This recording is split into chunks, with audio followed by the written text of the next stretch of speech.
está começando mais um Câmara Entrevista, como sempre temos feito nesta temporada, aqui na Posada do Sobrado, onde gentilmente toda esta equipe nos recebe com tanto carinho e recebe aos vereadores da Câmara de Bagé.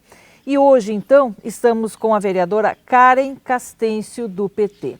Antes de conversar com a vereadora, quero fazer o registro de que cumprimos todos os protocolos, mantemos o distanciamento e, por isso, estamos sem o uso da máscara. Então, fazendo esse registro, estamos aí no momento de pandemia, é necessário todos os cuidados e tomamos esses cuidados, até porque estamos aqui num ambiente aberto.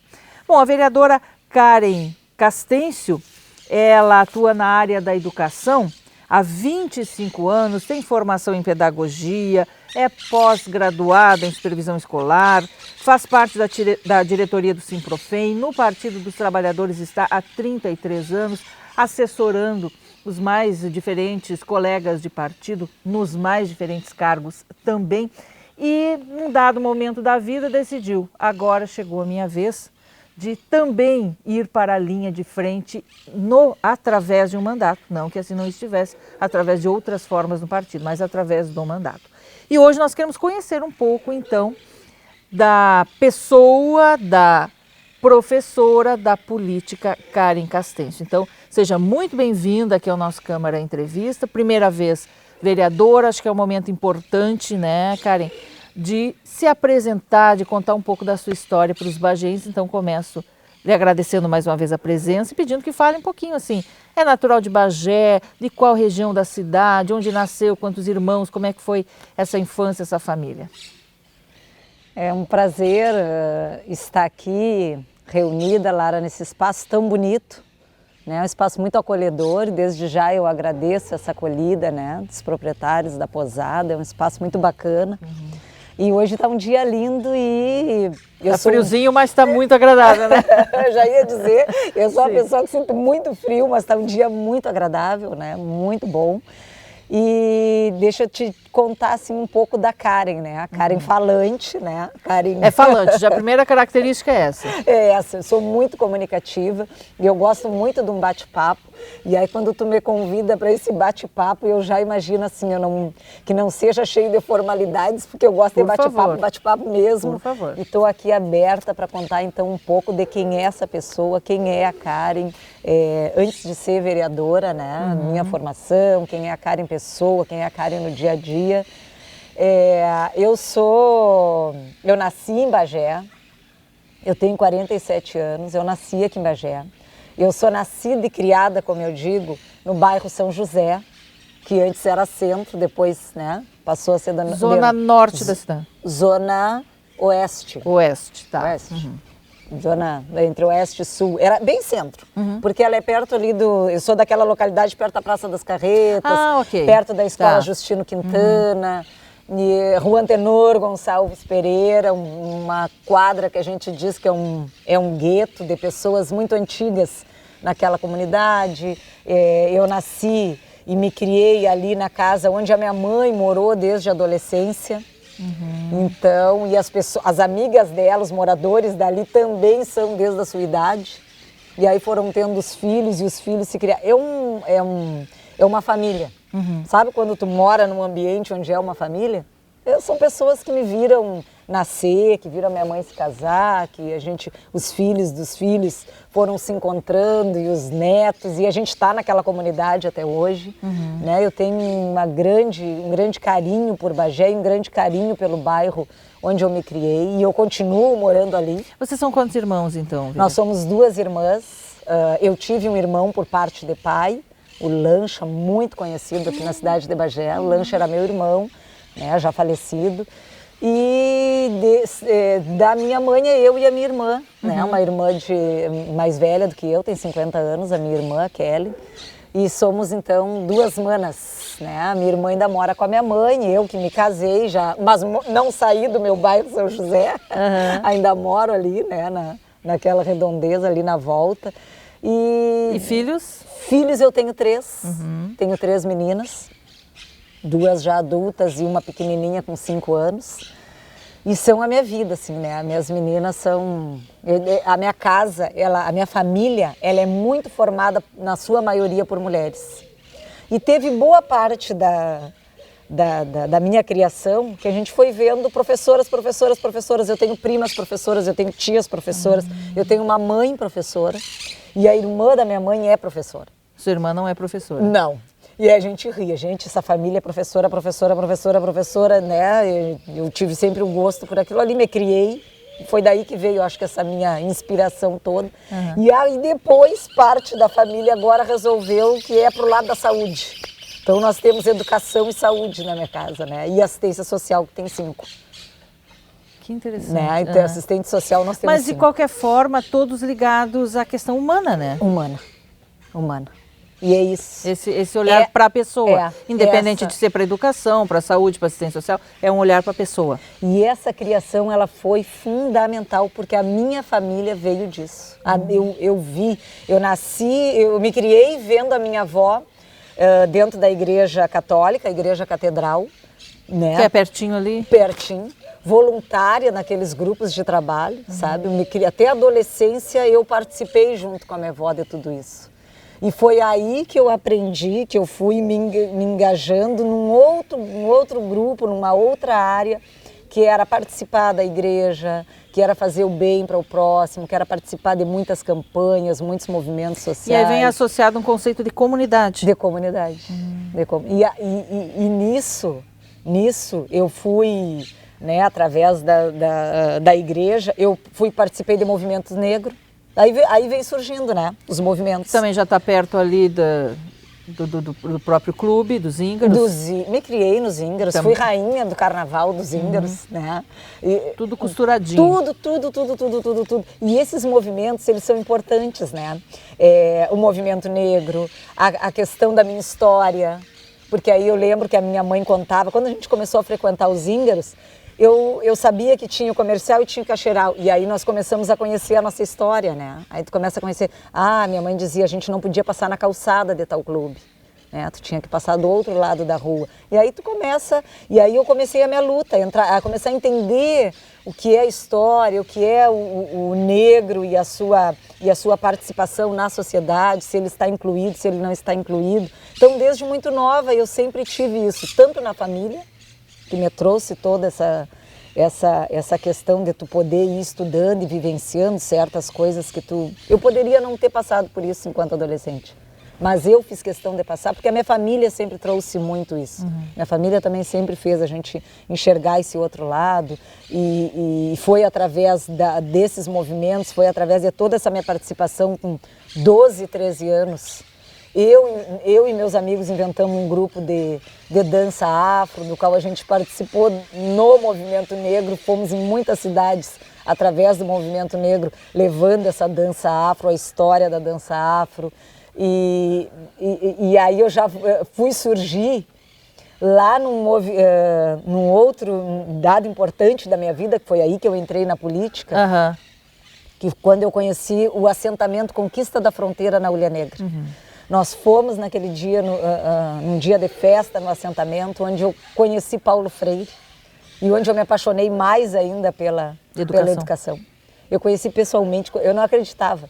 Quando eu vi Paulo Freire descendo ao lado da Esther Grossi, gente, até hoje, que não sai da minha cabeça, assim, não enxergar, sabe, Paulo Freire foi uma das coisas que mais me emocionou naquele dia, de tudo aquilo que a gente estava vivendo, pela própria história de um assentamento, sabe, de movimento sem terra. Isso aí tinha mais ou menos quantos anos aí? Eu tinha 14 anos. 14 anos. 14 anos. E aí eu decido que aquele... Então não tinha ainda uma definição profissional ainda? Não, ainda não. Mas eu já comecei a entender que, poxa, é a educação que eu quero, é ser professora que eu quero, é através da educação que a gente transforma, assim, né, a vida das pessoas, transforma a sociedade, eu acredito, transforma o mundo.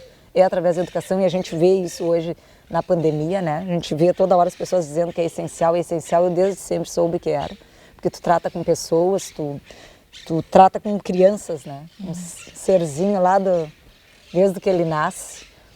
E tu passa um dia com essas crianças, tu passa 4 horas com essas crianças, tu tem o poder de transformar a vida das pessoas. E aí estudava no 15? Estudava no 15. Hoje é Justino, época Justino 15. Quintana, na época 15. Já lá... Ali já emendou. E ali já inserido em movimento estudantil, em grêmio estudantil, né? E de grêmio estudantil já ideologicamente voltada para a esquerda. Sempre. Sempre? Sempre. Sempre foi do Partido dos Trabalhadores? Sempre PT? Sempre PT. Filiada PT e sempre PT? Sempre PT. Foi aí nesses movimentos todos que eu fui me dando conta, não, é esse partido que eu quero, é desse partido que eu... E nada nunca do que tenha acontecido com partido, no partido, com pessoas do partido, lhe desmotivou? Ou lhe levou algum dia a questionar, ou pensar assim, até aqui valeu a pena, quero, quem sabe, trocar? Algum dia titubeou? Não. Na escolha? Não. Eu posso ter me decepcionado com algumas pessoas, que é natural, né? É da vida da gente, isso aí acontece em qualquer lugar, até na família.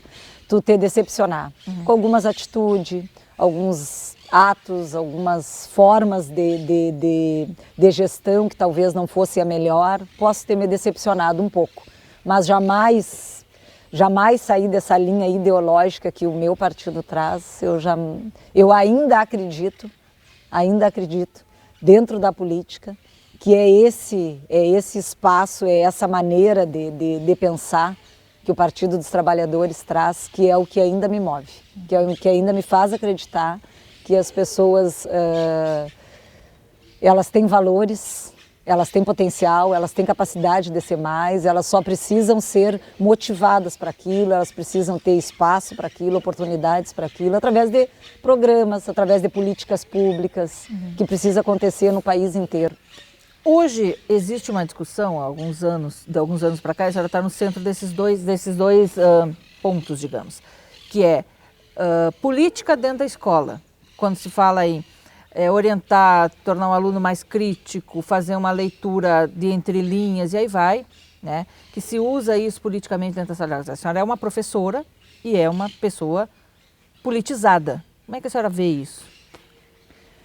Eu não gosto de escola que forme o aluno, que trabalhe para aquele aluno, para que aquele aluno se torne um cidadão submisso, cidadão que só aceita, ou um cidadão que não aceita críticas. Não, eu como professora, eu trabalho desde os meus pequenininhos, eu trabalho com pré-escola e sempre trabalhei com alfabetização. Mas como é que tu transforma, como é que tu faz o aluno crítico? Como é que tu trabalha política dentro da escola? Como é que tu, através da participação, através da criticidade, desde a ideia de que os alunos eles podem mexer no armário, o armário não é da professora. Então isso eu vou trabalhando com os pequenininhos. O que nós vamos fazer agora? Qual é o momento da nossa aula agora? Eles já sabem, tem organização, não é baderna. O momento agora é rodinha, professora, a gente chega e faz aquela rodinha. O que a gente vai discutir nessa rodinha? Isso eu discuto com os meus alunos. Isso é tu ir fazendo com que a criança ela saiba que ela pode participar sim, que ela tem o poder de decisão na escolha de qual atividade nós vamos fazer, puxado por um diálogo. Porque quando tu começa a conversar com os alunos, as pautas começam a vir, os temas que precisam ser abordados dentro da sala de aula começam a vir. E aí desses temas que começam a vir, que são do interesse do próprio aluno, é que tu começa a fazer a tua aula, então, é que tu começa a motivar os teus alunos a participarem. Então o centro é opinião e não qual a opinião. Isso, opinião. E aí tu vai trabalhar, tu vai ver que eles desde pequenininho, cada um tem a sua opinião e eles têm que entender que todas as opiniões precisam ser respeitadas. Ah, esse não é o melhor caminho, essa não foi a melhor resposta. Por que não foi a melhor resposta? Tu tem que ir instigando isso e fazendo com que todos, o diálogo, eu sempre digo isso e digo na então Câmara. Também treinar o ouvir, não só o falar. O diálogo é fundamental. Eu como professora, eu não sou a detentora do saber. Eu sou a que vou promover o diálogo para que todos possam falar, para que todos possam ser ouvidos e para que dali a gente tire ensinamentos. Para daquelas conversas, para daqueles diálogos, para aquela participação mútua e constante, a gente tire ensinamentos. Voltando um pouquinho para a família, a sua família é uma família política ou a senhora é a pessoa? Não, a minha família é. Toda a minha família é. Até as minhas filhas, até a pequenininha. Todos são. E de cargos? De cargos, não. Cargos políticos, não. Nenhum ocupou cargo Disputa político. eleitoral, vamos dizer. Nenhum participou por disputa eleitoral, eu sou a primeira. Mas todos envolvidos muito, filiado em partidos que não só do Partido dos Trabalhadores, né? Outros partidos, mas tem aquela coisa de ser filiado ao partido, de ter participado ativamente em campanhas políticas. Isso lhe deu também um peso para a questão política? Quando eu fui surgindo na política, eu fui muito que participando, como eu te disse, por estar lá na adolescência, naquele auge que a gente, né, costuma gostar de tudo um pouco. E aí eu sempre fui assessorando, participando, ajudando a campanha política de amigos próximos. E aí quando eu fui convidada a participar nessa, porque a gente precisava, né, quando o deputado Luciano Mainardi me convidou, ele me disse, Karen, nós precisamos ter alguém na área da educação que queira participar, que faça a diferença, que tenha um olhar diferenciado, que cuide da educação, que se preocupe com dentro de um espaço legislativo. E eu acho que tu é a pessoa perfeita. E aí, né, eu nunca fui, eu sempre só participei, eu não sei nem se eu consigo, se eu sei ser, se eu gosto, se eu vou dar conta. Mas sempre tem que ter a primeira vez. E aí eu digo, acho que eu vou né? Pensando em tudo que tu está vivendo hoje, pensando em todos os ganhos e perdas que tem, e que realmente não tem ninguém dentro do Legislativo que conheça a causa. Aí pensei, quantas pessoas estão lá dentro e às vezes mandam perguntas para a gente, né? O que a gente tem que motivar, mandar pautas importantes que são da educação, tu tem que pegar a relação daqueles senadores, deputados, vereadores e mandar, votem para nós, votem a favor, né, ajudem a educação. Então agora é a minha vez de estar lá e ser essa voz. A senhora falou, não sei se vou gostar, não sei se vou me adaptar, não sei se vou dar conta. Gostou, se adaptou, está dando conta? Como é que está nesse momento? Tudo estou me adaptando, estou gostando. Processo. É tudo processo. Mas uma coisa importante, eu estou gostando. Eu não imaginava que eu fosse gostar. Eu estou gostando. Eu acho que as lutas me motivam. Todas as que eu carrego. Que não é só a educação, né, Lara? A senhora já falou da questão racial, a senhora já levou ali a bandeira LGBTQI+, tem várias causas. Várias. E é ativista dessas causas? Ativista. Eu luto, eu conheço, eu estudo, eu vivencio, e desde sempre, assim, ó, porque eu sempre tem temas que eu sempre fui me envolvendo, talvez por ter amigos, talvez por ter familiares, talvez por eu próprio ter vivenciado algumas coisas, como na questão racial. Então são pautas que foram se agregando ao meu caminho, se somando, por toda a vivência que eu fui tendo e porque eu acredito que as pessoas precisam, acima de tudo, serem respeitadas e respeitar. Deste período que a senhora assessorou, trabalhou nos bastidores, outras vezes lado a lado, de lideranças políticas já estabelecidas, para o seu mandato hoje, qual é o ensinamento que fica? A senhora já viu nessa caminhada deslizes, tropeções, quedas, fazendo uma metáfora, né? A questão política, que podem lhe auxiliar? Eu tenho... A gente aprende muito, né, na política, assim, aí tu vê, ó, tal coisa deu certo, tal coisa não deu, tal coisa... São, bem como tu disse, são ensinamentos, são coisas que tu olha para mim, tal coisa eu não vou fazer, mas tal coisa eu vou. E tem pessoas que eu me guio, que eu olho, que são amigas, outras não são, outras não, eu nem próxima tive, mas que eu estudo sobre, eu vou atrás, procurar saber quem é, o que fez, porque tu vai simpatizando, né? Então tem pessoas dentro da política que são exemplo para mim, são exemplos. Necessariamente do partido, são não? Exemplos. Não, eu amo Manuela Dávila, não é do meu partido, mas é uma pessoa que eu conheço, né? Pessoa que eu já tive próxima, já conversei, e já participei de palestras da Manuela Dávila, acompanho até hoje, sou seguidora, e que não é do meu partido. mas eu tenho uma pessoa muito próxima, amiga, que foi e continua sendo exemplo para mim, exemplo como pessoa, exemplo como profissional, exemplo como vereadora que foi, que é a professora Janise Colares. Eu acho que uma pessoa de uma retidão, de uma honestidade, de uma dignidade, que me ensinou a parte profissional enquanto eu trabalhei na Secretaria de Educação. Ah, são colegas também da área da educação, né? Somos colegas na área de educação. E é uma amizade também pessoal que eu tenho, né, com a professora Janise. Tem a Dilma, né? A Dilma... A ex-presidente? A ex-presidente, a Dilma Rousseff, para mim é exemplo também de... E que, bom, aí tu vai me dizer, a Dilma foi exemplo em tudo para mim? A Dilma, talvez algumas atitudes que a Dilma tomou, não sei se eu tomaria, mas depois tu fica pensando, ela foi correta. Ela foi dura, ela foi certeira e talvez ela fez o que alguns outros deveriam ter feito e não fizeram. E só por ser mulher, para mim, já é um grande exemplo. Só por ter sido presidenta, para mim, já foi um grande exemplo. A senhora fala da questão da mulher. Hoje, ali na Câmara de Vereadores de Bagé, como é que a senhora vê esse cenário? Vocês são 3 vereadoras, é uma representação suficiente? Teria que ter mais? O ambiente é favorável? Qual é a sua análise? O ambiente nunca é favorável para a mulher. Ainda em 2021? Ainda. E assim, ó, eu tenho passado por umas semanas que me mostram isso. Que tu tem que marcar presença, tu tem que te impor, porque senão essa masculinidade, essa coisa de que nós fomos criados dentro disso, né?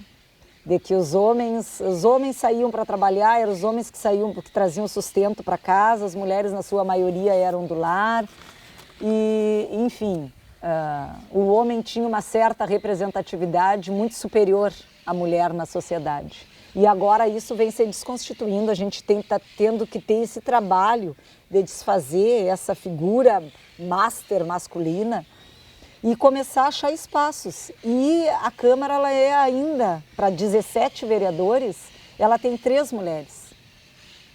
2 a gente conseguiu colocar lá dentro, 2 são eleitas, estão lá dentro. A Claudinha, ela é a nossa vereadora suplente, mas está lá dentro também, né? Porque na saída de um vereador ela conseguiu assumir. Mas que pena que não fizeram uma Câmara que nem fosse paritária, né?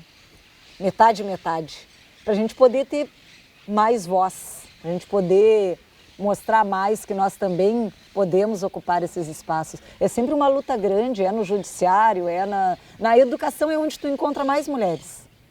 Né? Não começou para mulheres, mas se transformou, e aí tem toda uma história que a gente não vou trazer aqui, porque senão não vai dar tempo do nosso bate-papo, mas em tudo, em todos os lugares, a mulher tem que estar, ela tem que se desgastar sempre mais para poder mostrar o valor, a competência, né, a capacidade que ela tem, mas não é fácil. Eu tenho passado essas semanas observando que alguns colegas tentam desconstituir a mulher para que ela perca um pouco esse espaço dela, não sei se porque incomoda ou não, mas que eu vejo que o tratamento não é igual.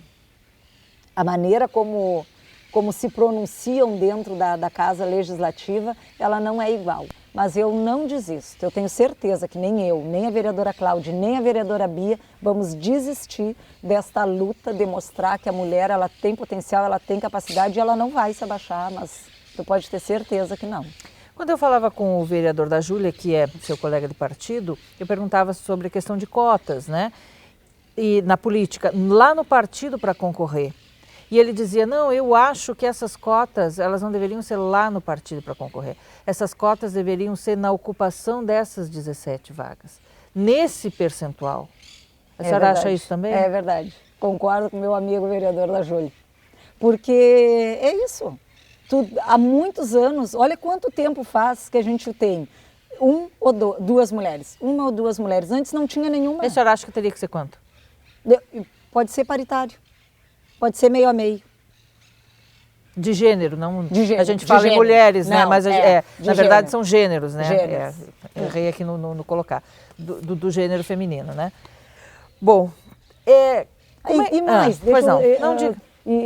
não, talvez não vá poder, porque assim, ó, tu luta tanto para que todos estejam lá, porque aí tu pensa assim, ó, eu quero homens e mulheres, bom, mas eu quero uma Câmara diversa, também eu quero isso. Eu quero uma Câmara que tenha negros, que tenham brancos. Eu quero uma Câmara que tenha travestis. Eu quero uma Câmara que tenha transexual. Eu quero uma Câmara que tenha lésbica. Eu quero uma Câmara que tenham pessoas. Mas que porque o papel do vereador é representar a diversidade. A diversidade. Eu acho que quando a Câmara conseguir ser mais diversa, a gente consegue discutir mais pautas e mais temas que vão favorecer a sociedade de uma maneira geral. Acho que todo mundo vai ganhar com isso. A senhora é favorável às cotas, então? Eu sou favorável, bem favorável às cotas. E essa representação do negro na nossa Câmara hoje é boa também, não? Pode ver que já aumentou um pouco, né? Eu olhava esses dias e pensava, porque às vezes tudo a gente está aprendendo. E aí eu não tinha parado muito assim para pensar quantos negros tinham na Câmara. Eu já tinha visto, depois não tinha dado bola. Depois, o dia que eu escutei a lista negra, o passado é negro, aí eu olhei para o lado e digo, gente, mas não sou só eu negra aqui, né? Na hora a gente até gritou racismo, a gente entende, lógico, tu não vai condenar as pessoas na fala, mas tu tem que começar a ter mais negros lá dentro, que é para as pessoas poderem também, porque tu traz a pauta. Se não tivesse negros lá dentro, talvez essa pauta do negro não fosse discutida. Então, que importante ter negros lá dentro. Tem o vereador Caio, tem o próprio Negro Zeca, né? Que ele assim se denominou, o Negro Zeca. Tem o vereador Marlon, que também é suplente, mas está ali ocupando uma cadeira e é negro. Então, a gente já pôde ver que tem mais de um negro e que e que quem sabe a gente comece a discutir mais essas pautas lá dentro, que os nossos demais colegas que ainda usam esses termos, né, que não são legais, que não se usa mais, que a gente tem que ter um cuidado para não usar, né? Que é isso, no teu discurso lá tu dizer que a lista é negra, o passado é negro, bom, negros somos nós, um povo que foi tão sofrido, né?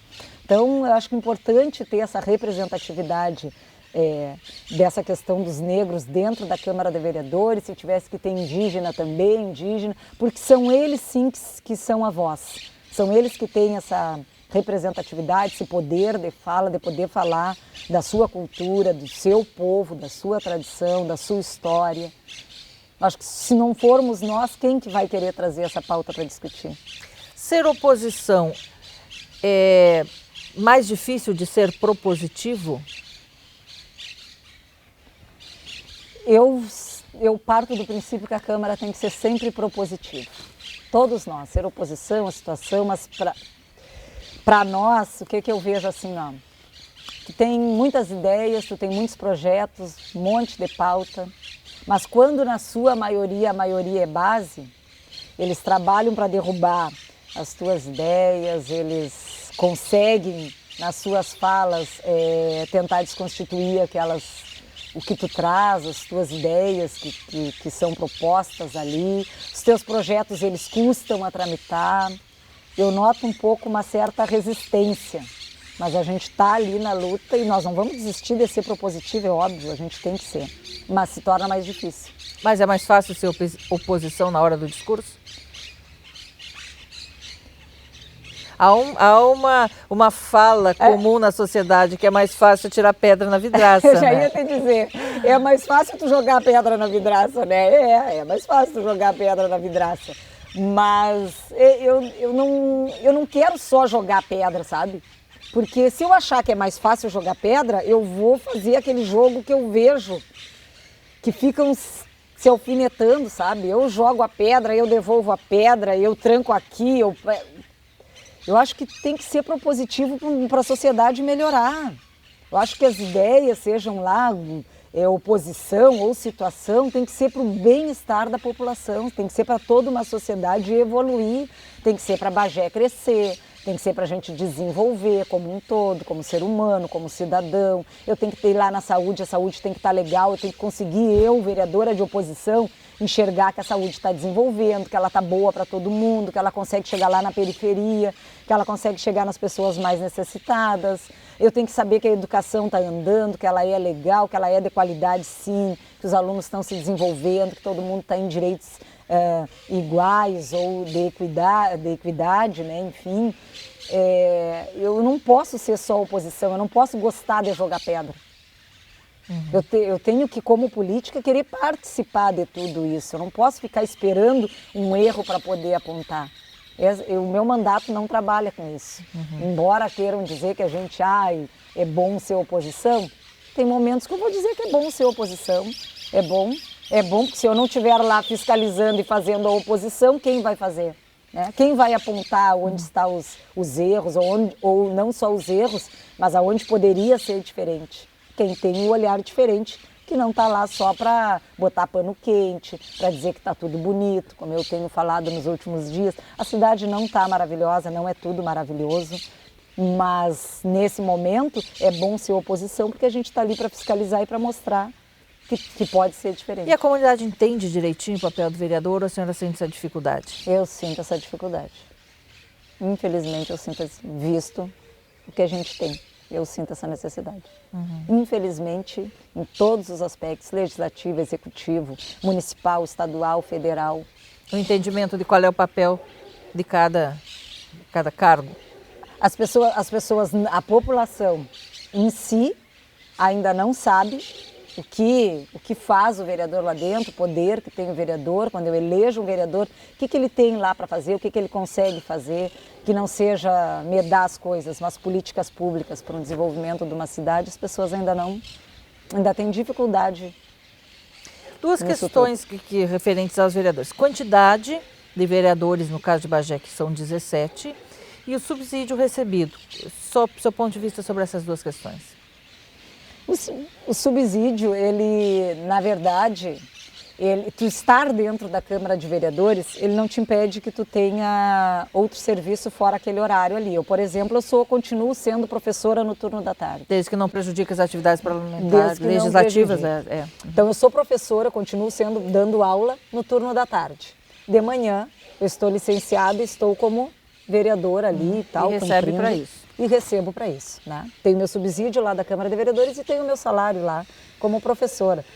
Então eu acho que é subsídio mesmo, porque tu está a serviço da população. Eu não posso pensar em querer ganhar mais porque aquilo ali não é a minha profissão. Né? É o teu trabalho, é a tua dedicação, mas tu escolheu estar ali, tu escolheu estar representando o povo, tu está tendo um subsídio para representar o povo. Eu não posso achar que dali eu vou fazer a minha vida.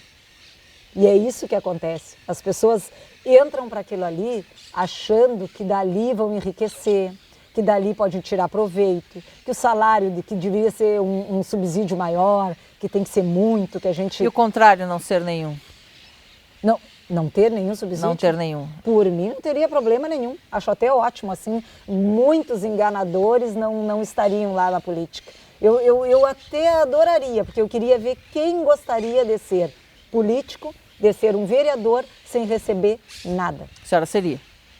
Eu seria. Mas eu ia adorar.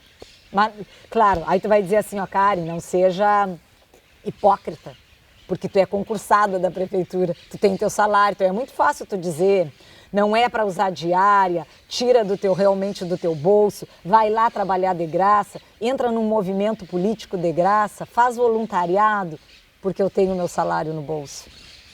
Eu consigo enxergar dessa forma, talvez, porque é isso, Lara. Eu tenho meu salário. Eu não vivo da política. Eu nunca vivi da política. Eu vivo do meu salário desde os 19 anos de idade. Né? Eu sempre trabalhei. Antes de entrar na prefeitura, eu já trabalhava né, na creche da Santa Casa. Então, talvez esse meu olhar, eu não estou querendo aqui né, ser hipócrita, mas e nem demagoga, né? Não quero que fique isso, Mas são os vários lados da moeda, né? Mas são, entendeu? Eu me coloco, a gente também tem que ter empatia, né? Sem dúvida. Vereadora, a gente já está pertinho do final. Como é que a senhora gostaria de deixar o seu nome marcado, assim, ali na Câmara de Vereadores? A vereadora Karen, quando passou por aqui, 1, 2, 3, 10 mandatos, enfim. Mas foi a vereadora que... Foi a vereadora que mais lutou, foi uma vereadora guerreira, foi uma vereadora que, como diz o meu slogan, que ouviu e que defendeu. Podem ter certeza disso. Então, vou pedir que a vereadora deixe uma mensagem, né, a todos aqueles seus eleitores, né, não só aqueles que... Até antes de encerrar, vou lhe perguntar isso, porque quando é eleita, o bairro tal votou mais em mim, o bairro tal quase não votou em mim, quase não votou no meu partido, aí agora estão aqui precisando que arrumem, sei lá, uma rua. Como é que a senhora lida com isso? Dá mais atenção para onde teve mais votos, não teve? Zera tudo a partir de agora? Zera tudo no mesmo momento que eu me elegi lá em novembro. Zera é sério tudo. Isso, vereadora? É sério isso. Tanto é sério que eu não sei nem quantos votos eu fiz em cada urna, em cada lugar, em cada sessão, em cada bairro. A senhora não fiz esse levantamento. Não fiz. Né? Eu até poderia pegar o pessoal lá do Partido dos Trabalhadores, o secretário ia fazer esse levantamento. Eu nunca fui lá dizer, vim buscar, quero saber, quero ver qual é o que... Eu estou à disposição, sinceramente, de toda a população. Todo cidadão bagéense que quiser bater na minha porta, eu recebo ligações da região, eu recebo da Ulha, de Candiota, de Pinheiro, porque escutam a radiodifusora ou leem jornal e ficam sabendo de alguma coisa minha e conversam comigo, me dão ideias. Então eu sou vereadora da população, eu estou para servir.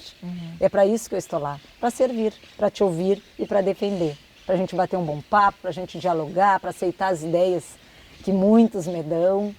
E não me interessa, quando chegam lá eu não pergunto de que partido é e em quem votou. São seres humanos.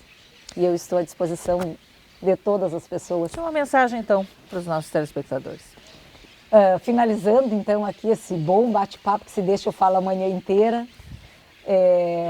Eu sou a vereadora Karen Castêncio, tenho maior honra de estar no Legislativo, no Parlamento bagéense. Estou à disposição de todas as pessoas que queiram conhecer um pouco a Câmara de Vereadores, conhecer o meu mandato, o nosso mandato, o mandato da Karen, que queiram se aproximar de mim, que queiram conhecer um pouco da minha história ou do que eu tenho para fazer, dos meus projetos e de todas as lutas que eu tenho me engajado. Sintam-se à vontade para ir na Câmara de Vereadores ou através das minhas redes sociais, a gente poder um pouco se conhecer, conversar, e aquelas pessoas que estão gostando, continuem acompanhando, porque eu estou à disposição e estarei sempre na luta, sempre tentando trazer um pouco mais de humanidade e de carinho e respeito para todas as pessoas.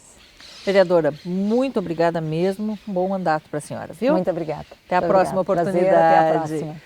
Conversamos então com a vereadora Karen Castêncio, do PT. Esse foi o nosso Câmara Entrevista de hoje. Agradecemos muito a sua audiência, o seu carinho de sempre nos acompanhar aqui pela TV Câmara de Bagé, pelas redes sociais, e obrigada, claro, à nossa equipe de trabalho, Paulão como cinegrafista, a produção ali da Fernanda, a edição do Paulinho, todos que sempre trabalham para que essas nossas produções, esses nossos programas possam ir a efeito no ar. E a você, claro, nosso telespectador. Um grande abraço e até a próxima.